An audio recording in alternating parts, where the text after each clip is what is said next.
घर में बेसुकूनी या सुकूनी कोने को, घर में टेंशन ही टेंशन, घर में पैर भी रखा तो अजीब किस्म जी कैफियत थी वञे, अंदर में गुस्सा था अचनि।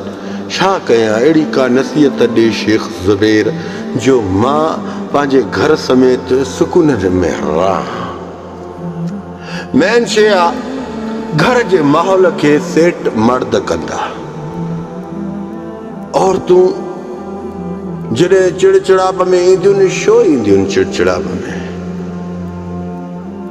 उन्हनि जी ॻाल्हि कोई मर्द गौर सां नथो ॿुधे। अगरि मर्द हज़रात घर जी औरतुनि जी ॻाल्हि गौर सां ॿुधणु शुरू कंदो त उहो घर सुकूननि में रहंदो।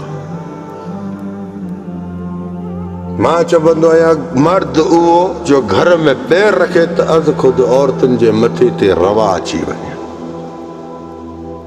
बहादुर मर्द जी निशानी आहे, गैरतमंद मर्द जी निशानी। घर में पैर रखंदो अध ख़ुदि औरतुनि खे रवा अची वेंदा, सन्नाटो थी वेंदो, ख़ामोशी ख़ामोशी।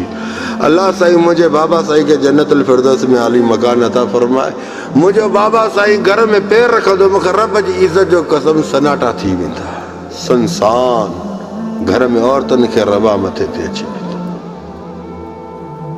मुंहिंजो बाबा साईं फ़क़ीरानी तबियत जो हुयो, ग़रीब हुयो। बहरहाल जॾहिं घर में पैर रखंदो त घर में ख़ामोशी ख़ामोशी सजाई वेंदी। सबको सुन, ॼण घर में कोई आहे ई कोन। बहरहाल घर में दाख़िल थियो, अस्सलामु अलैकुम रहमतुल्लाहि बरकातहू, पंहिंजे घर जे बातिन में। अगरि घर ख़ाली बि आहे त बि तूं सलाम कर, भले तूं ॿाहिरि निकिरी वञे ॿार वरी तूं घर में अचे वरी बि तूं सलाम कर।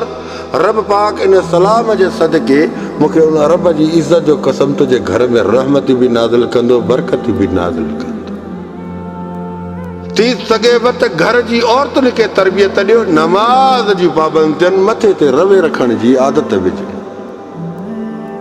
तव्हां इहो कमु शुरू कयो, अस्सलामु अलैकुम रहमतुल्लाहि बरकातहू, घर में दाख़िल थिए घर में पैर रखे तूं सलाम कर। भले छो न 1 मिंट जो ॿाहिरि कमु वञे वरी अंदरि अचे, वरी अंदरि जीअं अचे त दाख़िल थिए त वरी बि तूं सलाम कर। मूंखे ॾिस, मां ग़लति ॻाल्हि कोन थो कयां, तूं इहो अमल करे ॾिस, तुंहिंजे घर में अध ख़ुदि तरबियत बि अची वेंदी ऐं अल्हम्दुलिल्लाह सुकून बि अची वेंदा, रब जी रहमत बि नाज़िल थींदियूं ऐं बरकत बि नाज़िल थींदियूं। जे घर में रब जी रहमत ऐं बरकत नाज़िल थींदी उहो घर चमकंदो आहे।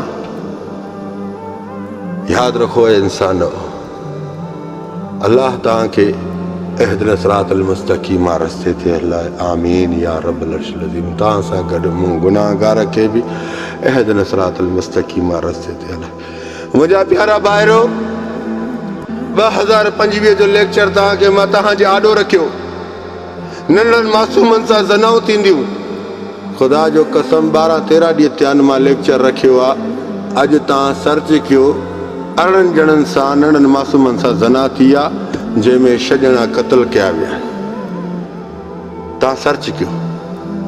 बहरहाल वरी बि तव्हांखे मां ख़बरदार थो कयांव त 2025 जो साल ख़तरनाक में ख़तरनाक आहे। घणो माना ईअं सम्झो न बर्दाश्त वारो साल आहे, कंहिंखां बर्दाश्त न थींदो। थी सघे अगरि कंहिंसां तव्हांजी मुंहुं मारी थी वञे, ख़ुदा जे वास्ते तव्हां घटि थीजो, अॻिले खे भले मथे करणु ॾिजो। जेकॾहिं बराबरी कंदो, रत बि हिन साल में ॾाढी थी वई, दुश्मनी वारा बि पंहिंजा पलांद हिन साल में घणा करे वेंदा।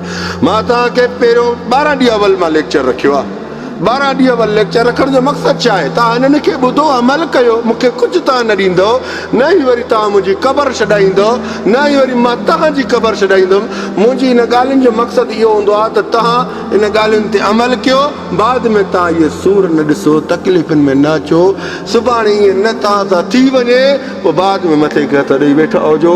तव्हांजी इज़त अरबनि ख़रबनि करोड़नि लखनि जी आहे। मुंहिंजा प्यारा भाइरो, तव्हां पंहिंजी इज़त खे महफ़ूज़ रखो। न नंढनि मासूमनि ॾे फोकस ॾियो, नंढनि मासूमनि खां पाण खां परे न कयो, मासूमनि ॾे नज़र कयो। इहे वहशी दरिंदनि जा काफ़िला आहिनि जेके शैतान इब्लीस उन्हनि जे अंदर में दाख़िल थियल आहिनि। टारगेट सिर्फ़ु ज़ना जो थो ॾे। जज़ाकल्लाह ख़ैर, मा सलाम।